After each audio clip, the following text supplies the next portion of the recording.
Hello, hello, Ms. Rahman here. How are you all doing this fabulous Thursday evening? I'm doing spectacular. Thank you. Trying to adjust my lights, of course. I know I say I'm gonna go back and edit, but I never do because I really don't. I'm not an editor. So hopefully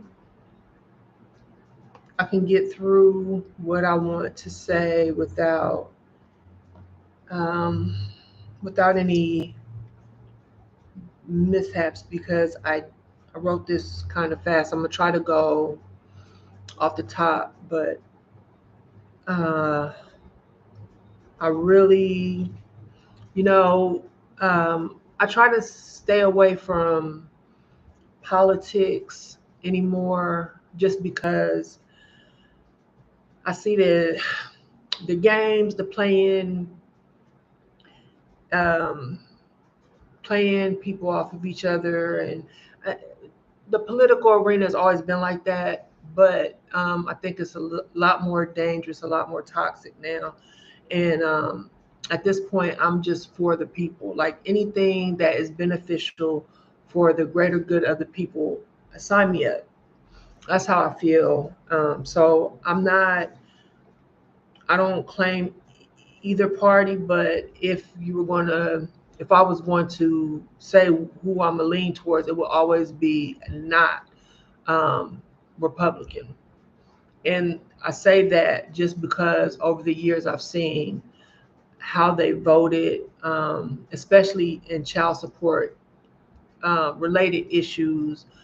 Uh, Even though Bill Clinton was the president when the welfare reform bill took place and the child support enforcement act went into effect, that plan had been in effect for decades. It just happened to be that it was a Democratic president, but that would not have passed if it wasn't for Republican votes. So that was all a bipartisan effort. But when I look at the policies over the years, just like now, um, I think that just me personally, I think that the GOP say they're for the people, but I haven't seen that in my research and everything, just in life. And that brings me to this barbershop. I want to call it, I don't even know what to call it, but I'm going to tell you what they called it down in Atlanta, down in Georgia yesterday. And it was called the Black American Business Leader Barbershop Roundtable. And it was held because the debate between former President Trump and President Biden is going to be this evening. I'm sure you guys are aware. And this evening, I mean Thursday, the 27th of June. So prior to the debate, which is going to be held in Atlanta at the CNN studio, they had this barbershop kind of roundtable. So there was Dr. Ben Carson was there. There was two congressmen there. I'll tell you their names. Um, why don't I see it? Wesley Byron, Wesley Hunt. Is that his name, Byron? But you guys remember he did the Jim Crow comment a couple weeks ago. I have a video for that, and I'll put it in the comments later. But and then he had business leaders from that area and the surrounding areas down there in Georgia. So he didn't show up, first of all. Now, these are leaders in that community, but he didn't show up. He called in. Um, I thought that was, kind of, anyway. But you got a doctor, a neurosurgeon with Dr. Ben Carson. You have two congressmen, and you have these professional Black men all sitting there in this environment, um, all in their own right, um, entrepreneurs, everything like that. They didn't get where they were just, by sitting around not doing anything or by catching cases. So when he gets on the phone, he says, and this is a quote, "It's really an amazing thing since it happened. The support among the Black community and Hispanic community has skyrocketed." He's talking about his mugshot. "It's been very nice to see. The truth is, it's really a lovely thing when I see that we have great support now in the Black community." End quote. My problem is not what he said. Okay, you had a great mugshot, you get all this, but not one of those Black men, those Black professional men that I'm sure busted their ass to get to the position they were in through diverse situations, discrimination. And if they try to say they weren't discriminated against or they didn't have any obstacles, I'm going to call bullshit. But because he is who he is, they took that type of disrespect, that because he got a mugshot and because he was charged with all these felonies, that now he has the support of the Black community. And as far as I can tell, he had support from the Black community before he was indicted, before he was convicted, and before anything happened like that. Black people have been supporting him since he won the first time. But in front of all of these Black men, they not only didn't say anything, they just kept it moving. So it doesn't matter the political affiliation. Yes, they are GOP conservatives. Trump is running as a conservative president, and they support that. And I understand to be, rank and file and everything like that. But at what point do you stand up for yourself and say, hold up, with all due respect, we were supporting you before, and not everybody Black that supports you is a felon.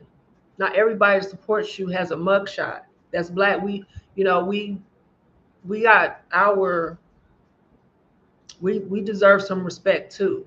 I mean, just it's cringe. It's cringe worthy, and I can guarantee you that those men that were sitting in that barbershop were more qualified to run for president than Donald Trump. And I don't care who doesn't like it. The same thing down in Atlanta. If you guys remember, they had a barbershop meeting and they were talking about child support. And they had some pretty big people in there. I'm not talking about lipstick on my teeth. Sorry. I'm not talking about the Kennedy that was running for president that we knew wasn't going to win. I'm talking about Big Mike. Big Mike has a huge, huge fan base. I mean, everybody knows who he is. We love him in the community. He's really about that life. And we saw Big Mike propose that not that we reform the child support system by closing child support cases against these Black fathers who are overtaxed, overpunished for just being a parent. There was no talk about shared parenting. There was no talk about these illegal arrests with these debtor prisons where they lock these fathers up, sometimes mothers, Black fathers disadvantaged, and this has been report after report after report. They can't afford the debt that they are bogged down with because of discriminatory policies within the child support system. And Black, is it Big Mike or Black Mike? Uh, I gotta Google his name. I'm sorry, I just lost my train of thought.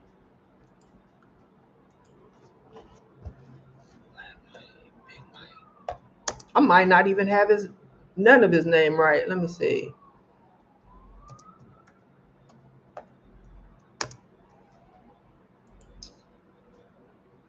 That ain't even his name. Shoot.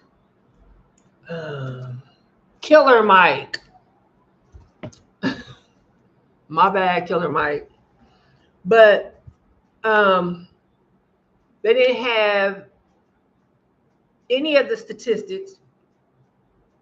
They didn't have anything, but Killer Mike's plan was to put Black men deeper into the system, put them into a program, a trade program, and monitor them while they go to school. Why would you put Black men that were already at a disadvantage into a deeper hole with the system?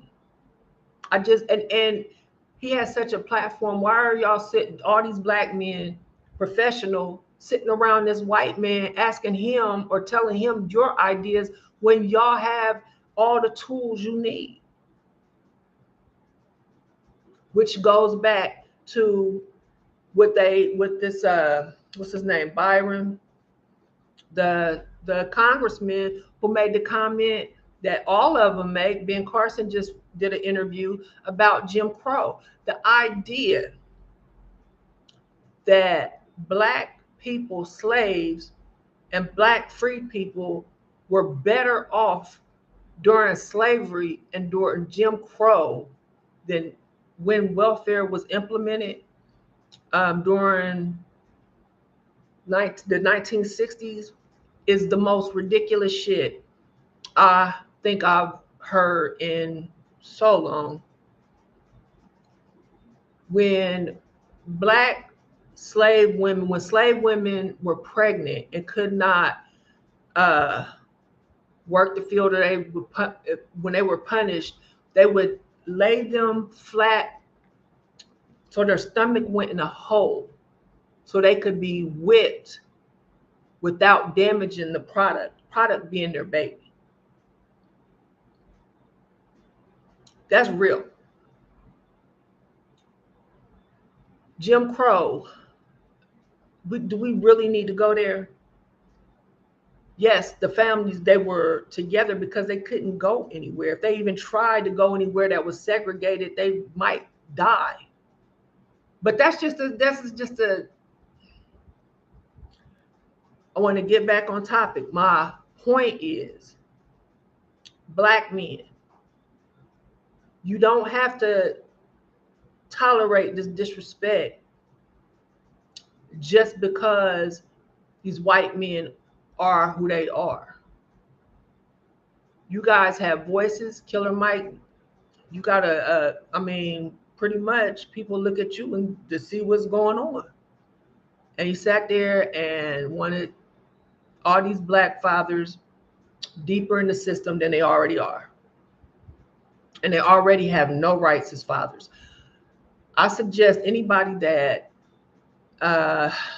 wants to talk about child support reform or how to make it better for Black fathers or any fathers, you got to consult the people that have been in the trenches.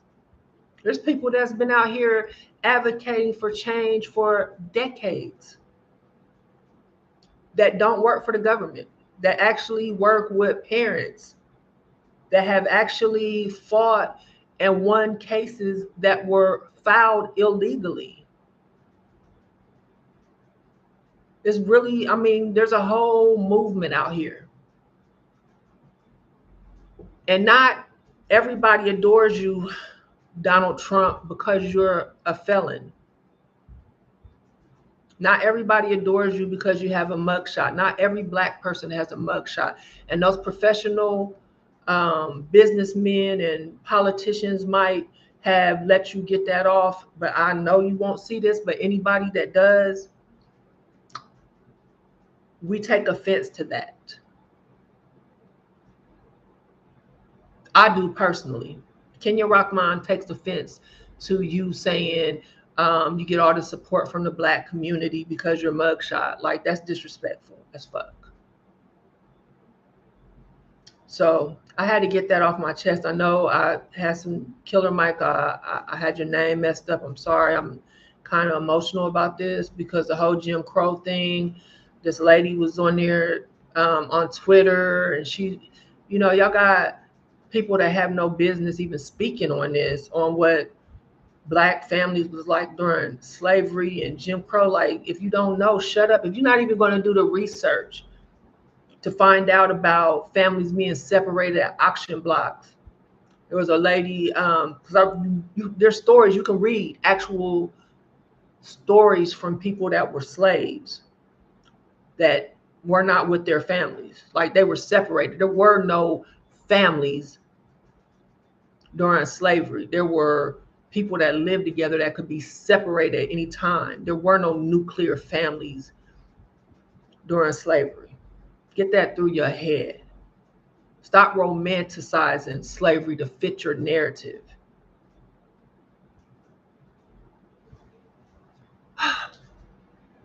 For those who watch this and watching and listen, I appreciate you. Yeah.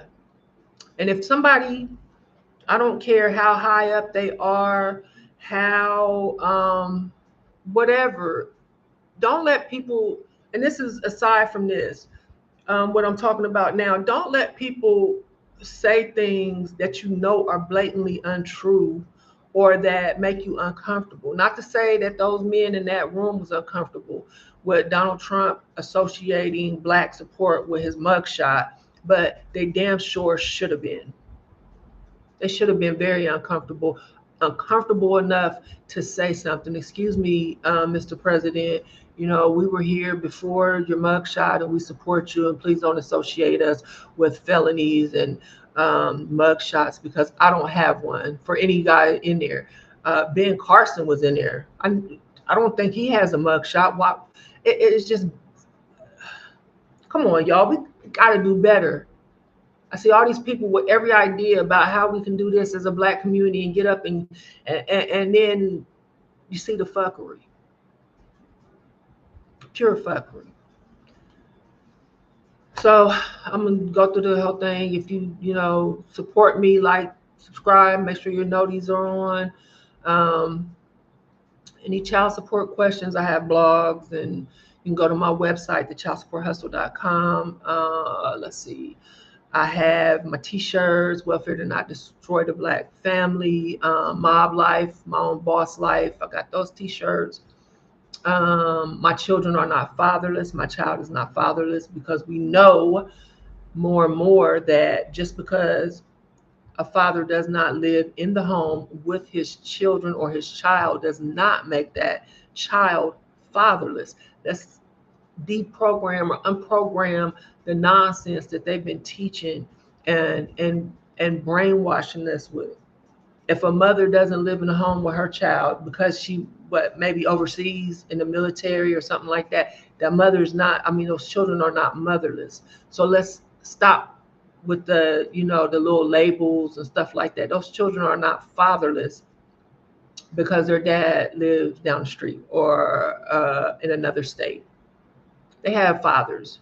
And let's talk about the parental alienation before we talk about these kids don't have fathers. Let's give them access to their children.